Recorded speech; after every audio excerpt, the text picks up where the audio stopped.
Baby बाजी की बहुएं ड्रामे की अगली किस्त में आप देखेंगे कि अज़रा ने जो अब कोशिशें शुरू की है ना, बहुत जल्द इसमें कामयाब भी हो जाएगी।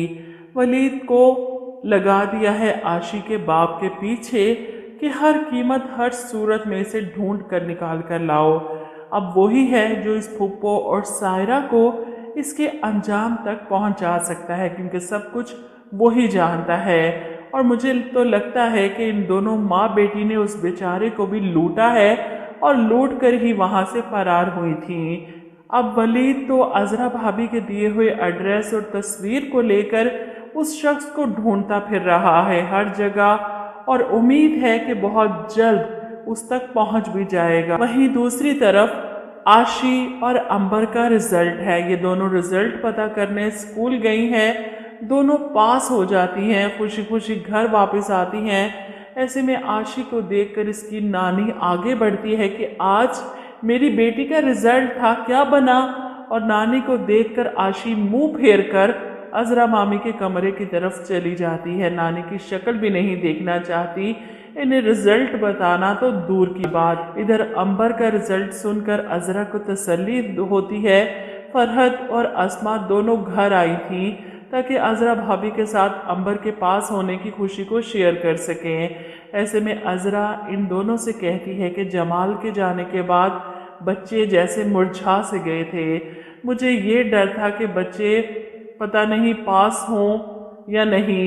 ऐसे में अस्मा अज़रा से कहती है कि भाभी, हम सिर्फ अंबर के लिए इस घर में आए हैं, वरना इस घर में कदम रखना आसान नहीं था, ख़ास तौर पर इन लोगों की मौजूदगी में। ऐसे में फरहत भी कहती है, भाभी हम लोग वहाँ जाकर बस तो गए हैं, लेकिन आपके बगैर आपकी कमी हमें वहाँ शिद्दत से महसूस हो रही है। इस पर अज़रा तसल्ली देती है, बस कुछ दिन की बात है, फिर हम सब साथ होंगे। इधर आप देखेंगे वलीद सारा दिन आशी के बाप की तलाश में ख़वार होकर शाम को घर वापस आता है तो समन पूछती है, कहाँ थे आप, कहाँ से आ रहे हैं? ऐसे में वलीद बताता है कि यार अज़रा भाभी ने मुझे एक काम कहा था, बस वही करने गया था, किसी को ढूंढने के लिए। जिस पर समन हैरान होती है, किसको?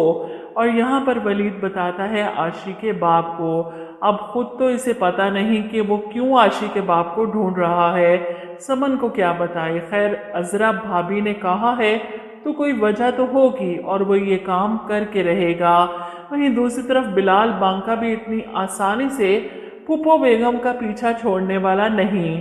वो फुप्पो से आकर सारे पेपर्स पर साइन करवाएगा, और जिस तरह फुप्पो ने जमाल से ये सब कुछ छीना है ना, ये अब फुप्पो से छीनेगा और फिर इन्हें ब्लैकमेल करेगा कि पहले मेरी शादी आशी से करवाएं और फिर ये सब कुछ वापस दूंगा। वहीं दूसरी तरफ सायरा, जिसने बुटीक तो हड़प ली, लेकिन अलिफ बे भी नहीं जानती बुटीक की। इस काम के लिए रोज नई से नई डिज़ाइनर रखने की कोशिश कर रही है, लेकिन अस्मा जैसा काम कोई नहीं कर सकता, और इसी वजह से इस बुटीक में नुकसान होना शुरू हो जाएगा। इसे किसी की डिज़ाइन समझ नहीं आ रहे। जो क्लाइंट्स हैं वो अस्मा के डिज़ाइन चाहते हैं। अब लोगों को तो अस्मा का काम चाहिए था, और वो कहाँ से लाए? अस्मा के बगैर बुटीक बहुत जल्द डूब जाएगी।